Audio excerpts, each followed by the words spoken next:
Have you guys ever noticed? Go to any of these blue Democratic liberal cities, New York City, you have the highest rents in the country.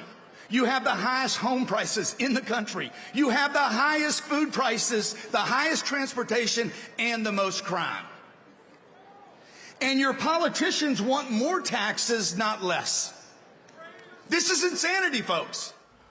Grant Cardone, the man himself, joins me right here in New York City as of now. Grant, welcome to the program. Thank you. Thank you for having me. Do you think that Donald Trump has at least an outside chance of Absolutely. winning New York State? 100%. If you weren't there and you weren't around that building, there were hundreds of thousands of people trying to get in that building. What was the event like? It was, look, I've been at big events, okay, 34,000. There was 19,000 people in the room, packed out. Couldn't find an empty seat. Those people had been there 12 hours. Most electric event, and I do big events, most electric event I've ever been to.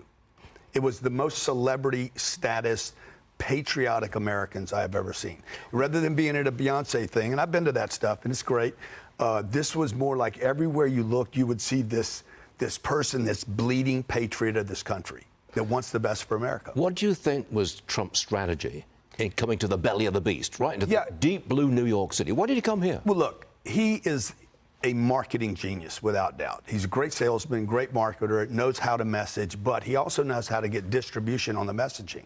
And I believe everything from the McDonald's stunt, which was the greatest stunt in presidential campaigns, all the way down to Joe Rogan, showing up for Joe Rogan for 3 hours, to last night is about using material that will be distributed on TV, but then mass distributed, as we were talking about, on TikTok, Facebook, Instagram, and YouTube. Yeah. Now, the housing markets are pretty much of a mess at the moment. Existing home sales at a 14-year low. Tell me how you think a Trump presidency would change that. Well, he'll bring rates down. If you don't bring rates down, we have a housing market that will not move. We're already at all-time lows all the way back to 1995. In this country, if you want to buy a house, you can't. If you want to sell a house, you can't. If you want to get a mortgage, you can't afford it. I mean, there's a massive problem today. But could Trump really turn that around completely? Absolutely. He did last time. Last time he had... How would he get rates to come down? Because he's going to put pressure on the Fed. He will put pressure on the Fed. You think that's a good thing? 100%. Politicize the Federal Reserve? Look, why do we not have... I know where you stand on interest rates, but why do we not have the lowest interest rates in the world? We should. We have the best country in the world. We have the best economy in the world. Why shouldn't we have the lowest interest rates? We're mass producing money anyway. Once you get more inflation, if you lower rates significantly, you're going to get activity. You're going to get activity. You're going to get people that want to be able to have a home mortgage. Look, I'm in the rental business. I rent to people. Yeah.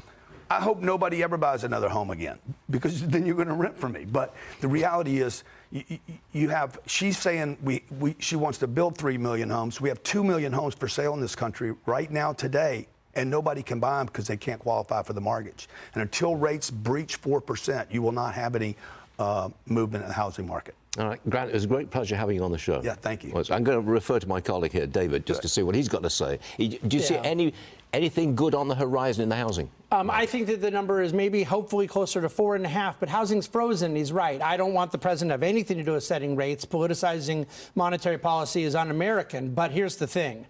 The Fed is pushing rates lower because they know they froze the housing market. But they froze it by having it artificially too low and then artificially too high. There's a happy medium at which sellers now become willing to sell. What's that medium? Well, again, markets are supposed to figure that out, not a president, not a central bank, in my opinion. I think it's going to be something with a 4 in front of it. Yeah. It's going to be lower than it is now. It was a good debate. I'm not sure whose side I'm on. So you're on my side because you want houses selling in this country. Too many people depend on those jobs. I'm with you on that one. Grant, thanks for being on the show. Thank you.